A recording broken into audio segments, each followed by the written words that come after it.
नमस्कार दोस्तों, मैं चंद्रप्रिय, मेरा चैनल है चंद्रप्रिय कॉमर्स एजुकेशन।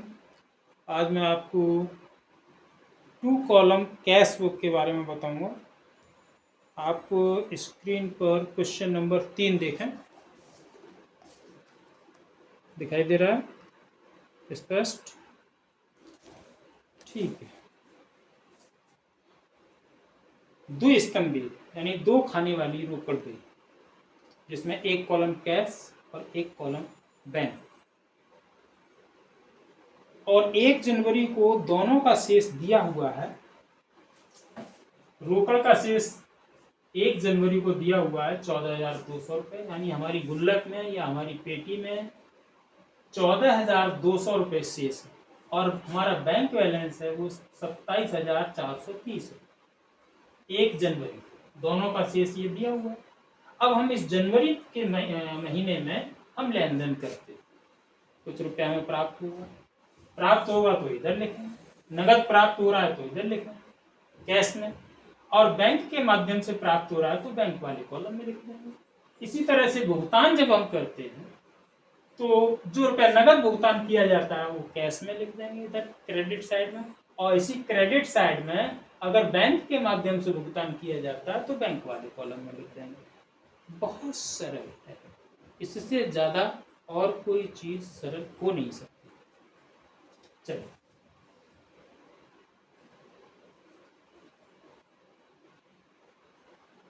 चार जनवरी को गुप्ता से धनादेश यानी चेक प्राप्त हुआ है 12,900 रुपये। 12,900 रुपये का गुप्ता से 4 तारीख में एक चेक प्राप्त हुआ। क्यों गुप्ता?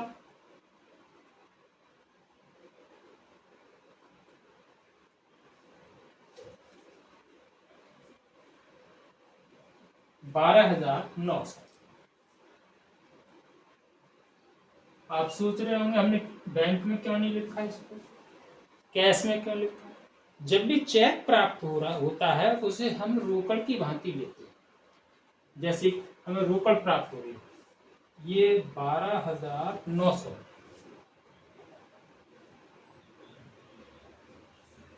यदि इस चेक को उसी दिन बैंक में जमा कर दिया जाए तो फिर इसमें कैश में नहीं आएगा, फिर ये बैंक में आएगा, क्योंकि ये चेक हमने उसी दिन बैंक में जमा नहीं किया है, इसलिए ये कैश में आएगा। इतना ध्यान रखें।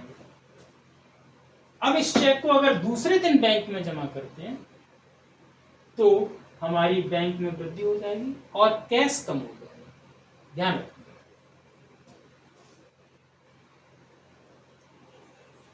6 तारीख में उपयुक्त चेक बैंक में जमा किया। 6 तारीख में ये जो चेक है 12,900 का, ये हमने बैंक में जमा किया। बैंक में जमा करने का मतलब हमारी बैंक में वृद्धि हो जाएगी, और जो हमारे पास गुल्लक रखी हुई है, पेटी रखी हुई है, उसमें कमी हो जाएगी।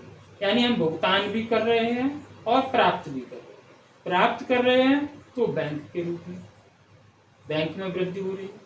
चलिए, बैंक को बढ़ा दिया जाए 12,900 रुपये से, और कैश को कम कर दिया जाए 12,900 रुपये से।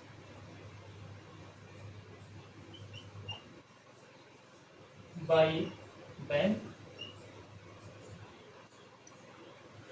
To cash. ये एक ऐसा लेन देन है जिससे दोनों पक्ष प्रभावित हुए, डेबिट भी और क्रेडिट। बैंक में हमने रुपया जमा किया या बैंक में हमने चेक जमा किया है, पिछले 2 दिन पहले जो मिला था, हमें 4 दिन पहले मिला था, वो चेक हमने बैंक में जमा किया या रुपया जमा किया, एक ही बात है। तो रुपया कम हो जाएगा, यानी हम भुगतान भी दे रहे हैं और पा भी रहे हैं। बैंक में वृद्धि हो रही तो हम पा भी रहे हैं। अर्थात ये जो है इसका दोनों साइड में प्रभाव पड़ा, तो ये कॉन्ट्रा एंट्री कही जाए, विपरीत लेखा जैसे कहते हैं, कॉन्ट्रा एंट्री। तो एलएफ में हम सी लिख देंगे इसके लिए, कॉन्ट्रा एंट्री।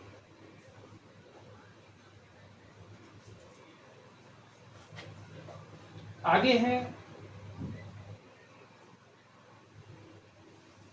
शर्मा से चेक प्राप्त हुआ जिसे वर्मा को प्रस्थांकित कर दिया। 8,600 रुपए का चेक शर्मा से मिला है।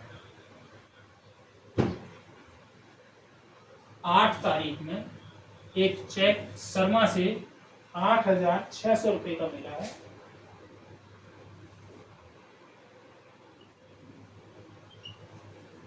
शर्मा से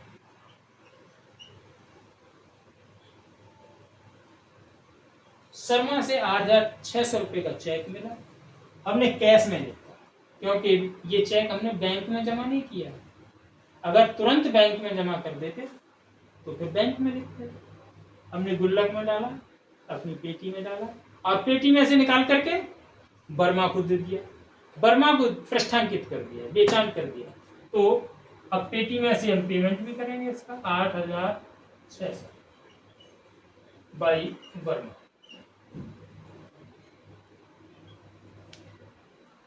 जनवरी 8 जनवरी को शर्मा से चेक मिला और 8 जनवरी को ये चेक हमने वर्मा को दे दिया।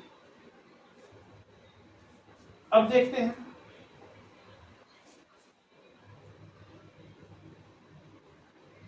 कार्यालय उपयोग के लिए 10 तारीख में बैंक से निकाले हैं 15,000 रुपए। 15,000 रुपए बैंक से निकाले 10 तारीख में, तो रुपया प्राप्त हो रहा है।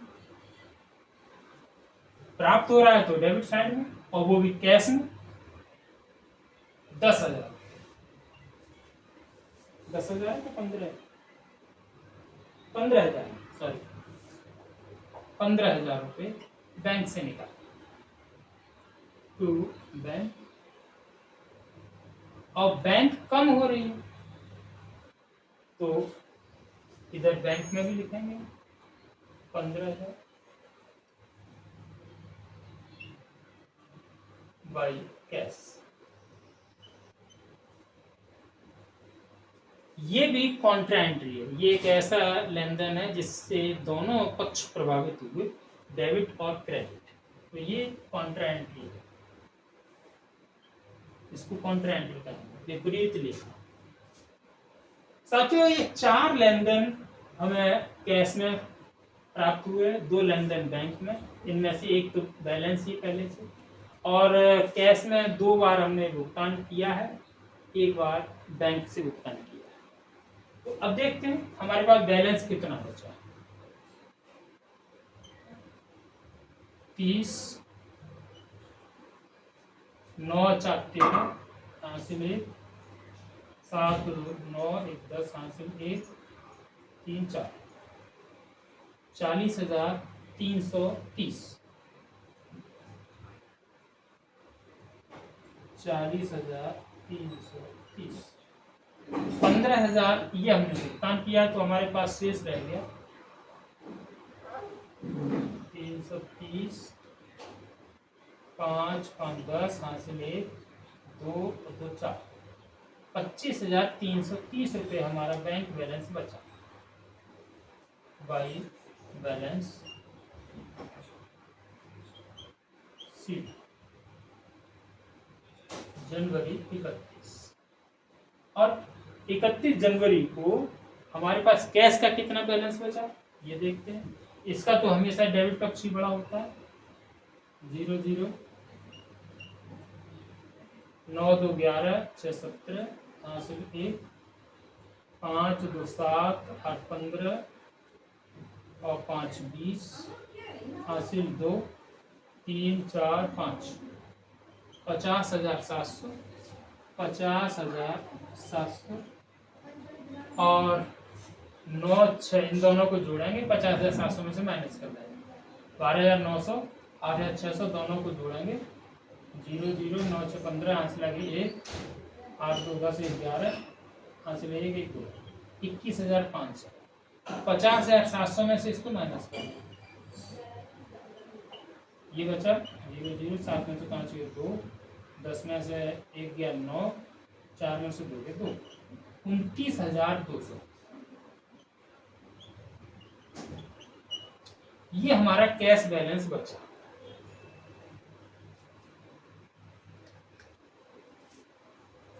बच्चों अगर समझ में ना आए मुझे कमेंट करके बताएं, मैं इसको पुनः एक वीडियो बना दूंगा और बताएं।